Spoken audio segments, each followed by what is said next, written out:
Today we're doing a Thavas deck profile. Unlike my other builds, this one is actually a little weird. Like, you don't see this build anywhere else. I haven't seen any of them. Of course, there's the usual suspects that you'll be running like everyone, but there's some weird choices that actually end up really making the build better. For Thavas, sadly this one is not SP yet, but these are, I'm very proud of these. So one more and then I'm fully SP'd out there. And then we only have two other grade 3s, and you don't see this guy often, but it's Benedict. Now, what is Benedict? It's basically a Tidal Assault, but 10k. So there's basically two reasons I'm running this guy. First off, this guy is just another Tidal Assault, and this deck lives off Tidal Assaults. The only way this deck gets to keep up with the current meta is on the Lambros turns, where you can first attack a rear guard, and then basically have a restanding rear guard on which you can put triggers. That's the only way this deck gets to keep up. We basically get to pretend like we're a Blaster Blade with Flogel. And so this is basically another target like that. We have Tidal Assault, Adelaide, Magnum Assault, and Benedict. And these are enough targets so that we have one of those or two of those every single Lambros turn, and that's what's making us so good. So to Benedict, because Kritas is pretty fucking garbage, and Skyrose isn't relevant yet. I say yet because once G-Booster set 12 kicks in, Kagero will become very, very relevant, and so then we have to start considering Skyrose again. But right now the meta barely has any control, and so it's not worth it to be taking Skyrose over this guy. We don't run a lot of grade 3s, we only run 6 because we really need our other cards, and you will see this very soon. So then we have 4 Tidal Assault. At the end of the video I will be making some combos so you can see what this deck works like. And yeah, Tidal Assault is basically the bread and butter of Aqua Force. You need this guy. He's the key to everything. Then basically for Adelaide. Adelaide is pretty much GB Tidal Assault, but she doesn't lose power. Then we have 2 Magnum Assault. Basically, you want as many titles as you can get, not only for the Lambros turns, but also on the Commander Thavas turns, because on your first stride with our starter, we will easily draw 3 cards. And so you need something to really get to 5 attacks that turn. And we can do that very consistently if you build it this way. So like I said, this is a very different build. Well, up till now it's pretty standard apart from the Benedicts, but you will see. Because now we have one more card that you might not expect, and that's Pavroth. If you're pretty new to the game, you probably don't know this guy yet, unless you played in the Ripple era, where Ripples basically became fucking overpowered, because this is a Ripple. And you will see why I'm running this very soon. Then for PG, I'm actually considering turning this into 3, but we will more on that later. So for PG, obviously the unflip one, because we want to be unflipping. If you go for a turn where you have Melania, Lambros, and a Tidal, you will be using 2 counterblasts just on that turn. So we need the unflip. For a Stride Fodder, because obviously we really need that if we're only running 6 grade 3s. 3 Stacia. How I wish this girl was at 4, because she's the only reason the deck actually functions the way I want it to function. You want Stacia behind your Vanguard at all times, because let's say you have a Benedict, a Tidal, or you know, any of those Tidal Assault like cards, and a Stacia. You can use these two to attack rear guards, and then Stacia to just swing for nothing. And then with Lambros, you can restand those 2 Tidal-like cards and basically have 2 restanding rear guards on which you can put your triggers. So then you have, let's say, a 24 Tidal Assault and a 25 Benedict, each with a crit. So you have 4 more attacks at double crit, and that's just fucking degenerate. So this girl is the only reason you can do that play. If you have, let's say, a Melania and a Tidal Assault, you can no longer do the double attack shenanigans. You can no longer pretend like you're a Blaster Blade with a Flogel. And so Stacia is truly the only way we can have such plays. I wish she was at 4, but I don't have the room. 2 Melania. Now, Melania is a great card, I agree. If I could, I would pump her up to 3, but there's nothing in this deck I want to replace her with right now, because you will see the kind of engine I'm running very soon. So Even though I agree it's a great card, first strike you get your free draw, you get some more of your engine. On Lambros turns you get the double draw unless you're going for that double title kind of play. Great fucking card. Now she also has resist, so once GBT12 rolls in we might be pumping her up. But for now 2 is fine, I wish it would be 3. But the reason we are only running 2 is because of this guy. And now hear me out, because I know this is fucking weird. We never see this in a Thavas deck. The reason I'm running Odysseus is because Thavas is no longer a tier 1 deck at all. We're not even close to tier 1.5 anymore, or however you want to count.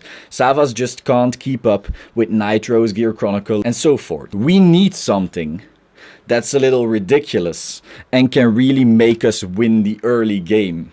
So even though you don't often draw into him, you will usually have either a Tidal Assault in your opening hand or him in your opening hand. And that's enough to truly control the early game. Because I will show you the combo later, but if you have this guy in your opening hand, you're probably gonna win. This guy opens up so much. This guy is so dominant. There's a good reason he was limited to 2. And so running him just does insane things. I will show you the combos at the end of the video. He's basically the only card that drives me so far to cut Melanias and Stasias. Then one Soterio, he is part of the right chain with Pavroth, the grade 2 I showed you earlier. So he's also part of the ridiculous shenanigans I'm gonna show you. Then 4 crits. Petros, yeah, he's just a Thavas crit. Behind the Melania, you form a 16k column, gives you a draw for your pieces. Sometimes you just have too many triggers in hand, and this helps. For Supersonic Sailor, this deck uses quite a little bit of counterblast, so always nice to have. For Malika, the only reason I set this in other deck profiles, I like draw triggers in this deck, is because our G Guardian lets us ditch them and get new stuff. So basically, we always have our engine in our hand when we're at GB. There is no way. Like, even if the Soterio and the Odysseus stuff didn't work out and you drew them too late, you can just ditch them with a G Guardian. So I run a lot of that G Guardian stuff. And then this is also fodder for that. Also, Malika boosts Tidal Assault and Benedict to 12 or 13, making you able to hit magic numbers on those insane restands with Lambros. Then my favorite heal. This heal basically gave us the ability to start plowing through our deck when we don't have our engine pieces. I'm in love with this card. And then our starter. Objectively the best fucking starter. I am no longer going to debate people about Andre, Mitros, or this one. It's this one. If you run this deck with Commander Thavas on the first stride, and you will consistently be able to get 5 attacks, because we have so many Tidal Assault. We have the Magnums, we have the Adelaides, we have the Tidals, we have the Benedicts, we have the Stasias. We are able to hit 5 attacks, and usually a restander right here. So you give the Bubble Edge Draco kit to the restander, and let's say you have Stasia, something. So something attacks, Stasia attacks, something attacks, and then swing, you get 2 draws.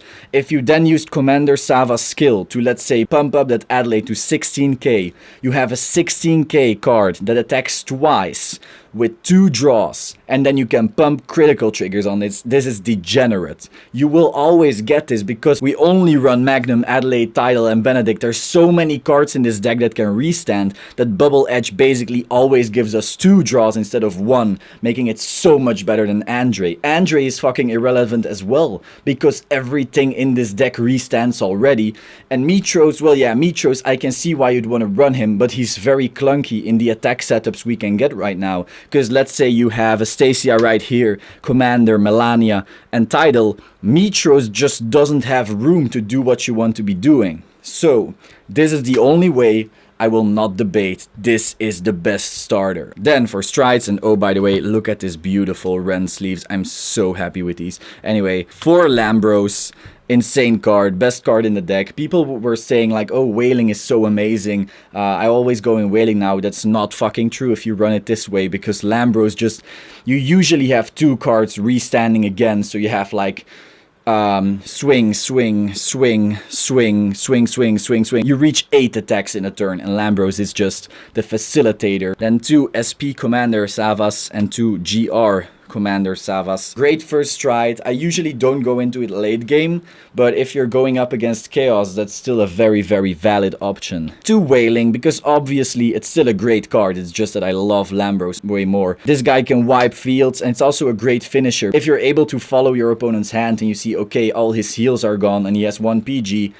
you just know he can't pull that off anymore. So this guy can give you the auto win when you see the opening. 1 Sea Breeze. The great thing about this deck is, even if your first stride is a Sea Breeze, it doesn't matter, because whether you're on Commander or Sea Breeze, the difference isn't very huge. You can still have Sea Breeze, Stacia, Tidal, Adelaide, Benedict, or Magnum, and then something, and you can still get your 3 draws if there's a Melania here. That still gives you the hand strength that you would be getting with Commander. So this is actually one of the few decks that really doesn't care whether you go to Sea Breeze or your usual first stride. Then this guy, soon to be SP. The only reason I'm running this one is because I cut out the GB8. Why? The GB8 is fucking terrible. It's tied to wave and we barely run wave units. Even if we ran more wave units, Lambros would still be a better finisher. So fuck the GB8.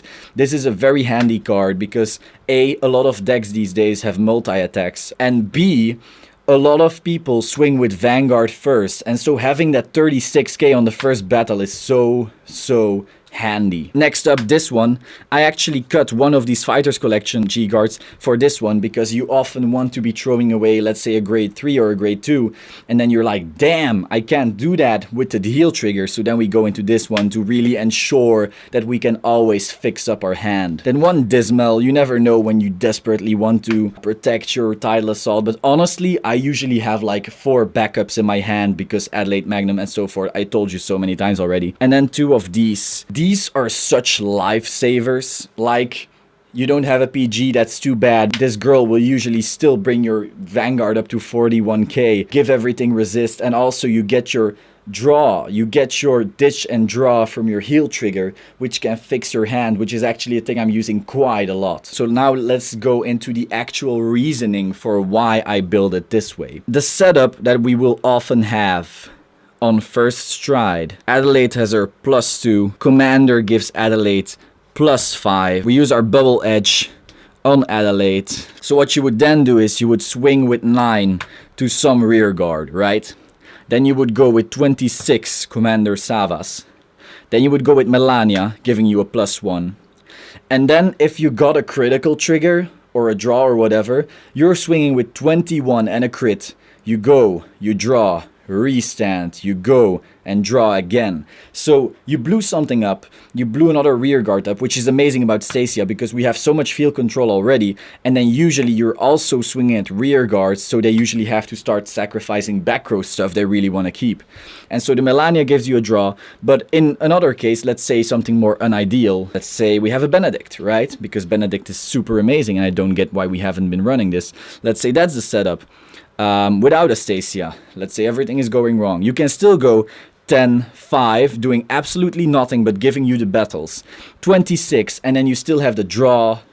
Draco Kid will almost always give you the value you're looking for. Even, let's say everything is going wrong, right? That's the setup and 2 triggers. You call your triggers, you give +5 from Thavas to your back row trigger, and then you swing for 5-0, and maybe with 9 even, at something, because all your triggers are 4k, so +5, that's 9, so that's 9k going to some rear guard. 1, 2, 3, and then you can go draw again. So no matter what happens, even if the whole deck bricks, you still get your double draw of Draco Kit, getting the whole engine ready for your insane Lambros turns. Speaking of your Lambros turns, let's say we have a Lambros turn, right? You attack a rear guard, and ideally you really want to be looking, if they have an 11k Vanguard, you want to be attacking with a 10k first, so there is no way that rear guard will actually die. That way you can still kill the rearguard with these 11. Because if that's not the case, if let's say they only have a 9 and you swing with the 10 to the 9, this girl will basically be wasted. You will no longer be able to attack a rearguard, and thus you will lose her restand. So always think about that. So you attacked your rearguards, right? Then you attack Vanguard with 9 or whatever. It doesn't really matter because now we're at 4th battle. Lambros, restand. You give 10k, 10k, so you have a 20k that's still gonna restand and a 21k that's still gonna restand. If you then get triggers, this is an insane restanding 26 with a crit. And that's just mind-boggling, because even after that first onslaught, you already got rid of the 2 front row rear guards, and with the Thavas stride skill, you got rid of some back row rear guard, and now you can still attack 4 times with triggers. That's basically why our Lambros turns are so devastating. So if you run one of those builds where you have 4 Melania and 2 Stacia, you can't do that consistently. Stacia is way too important to be sacrificing for some draw. I get it's really handy, I love Melania, but we really need the Stacia in the back row to be doing this stuff consistently. And if you're then one of those people who doesn't run Benedict and doesn't run Magnum because it's unideal, I get it, but you will never be able to do those insane Lambros turns, which are the only reason we can still kinda keep up. What's the reason then for running Ripple stuff, right? So we have our Pavroth, Soterio, and Odysseus, right? So we had to cut out some really nice pieces of our engine to be able to run these. With your Odysseus, you should know the skill by now, you can fix up your right chain, you can search for your Soterio, and you can search for your Pavroth, and simultaneously build field. Let's say you're at grade 1, right? You rode this purely because of Odysseus. Now if you run Tidal Assault, and let's say you've got some wordless draw trigger in your hand, right? So you ride your Tidal Assault. You don't want to ride Tidal Assault, you always want him here. But you can actually call down your Malika, use Odysseus, push in Malika, search Pavroth from the deck, ride Pavroth, get Tidal Assault. And so we still have our starter, of course. If you want to go really bonkers, you could even just call down another thing, something like this, right? So what you can then do, this will be a 10k, and also when he hits, he can restand something else and give it +3. So you can go 9, 17, restand, 12, 9, no, not 9, because when you call something out with Odysseus, he gets +2, so suddenly your Tidal Assault is an 11k, able to attack grade 3s, so 11, restand, 11. Now, keeping in mind this guy was actually 9, so let's say you attack the rearguard with this, still though, and even if it's not ideal, let's say you didn't have a Tidal Assault. Let's say you just had this, right? So you ride your unideal Magnum Assault and you push in the draw trigger from earlier. You get to surge the Pavroth, call the Pavroth, call Magnum here. He gets +2 because of that. You go for 16, you go for 17, and usually they let their Vanguard go through, right? Because otherwise they have to be calling 2 cards to the Guardian Circle. Restand, now you go again for 14. Having this Pavroth with the Soterio in here basically gives you an extra Tidal Assault-like turn in the early game. And more importantly, you also suddenly have a 10k body, and all you had to sacrifice was your Saber Flow, a copy of Melania, a copy of Stacia, and a grade 3. So that seems like a big sacrifice, but remember that our G-Guardian with the heal lets us actually filter this card and this card if we draw into it too late. Also, let's say you're in that dreaded situation where you drew your Tidal Assault and no other grade 2, you can still fix that. You can get your Pavroth and call your Tidal Assault, and you still have that perfect, amazing setup where you can do your Tidal Assault restands. So it's just such a lifesaver. I get that you won't draw Odysseus on your first hand all the time, but when you do, your win consistency probably goes up with like 30% because your fucking early game just gets so much better. And so, considering this deck is no longer what it used to be, we have to rely on such tactics to have a chance to keep up. Apart from that, when we open up with a Tidal Assault, our win chance also goes up a lot. So the chance of having one of the two is actually bigger than if we were just running only our 4 titles. So I would highly suggest you try this out. This is honestly the best build I have ever run of Thavas. I'm really happy with how the deck is working out right now. Seeing this guy in my first hand, it makes me smile because I know I will probably win just because of the 1 or 2 extra damage in the early game that makes our Lambros turns even crazier. Because you really have to remember, the bane of our existence is them hitting defensive triggers, because a lot of our attacks are 11. But if they are at 4 or 5 in the late game already, because of our sick early game, our game plan becomes way more dreadful for them. I hope that made sense. If you like this playmat, I designed it, so you can always hit me up on Facebook for some custom designs and whatnot. So yeah, I am really happy with this deck right now. Thavas has been my main deck for a really long time. And yeah, I hope this was interesting for you. Make sure you subscribe to Solemn Vanguard for more, and I will see you soon. Ciao!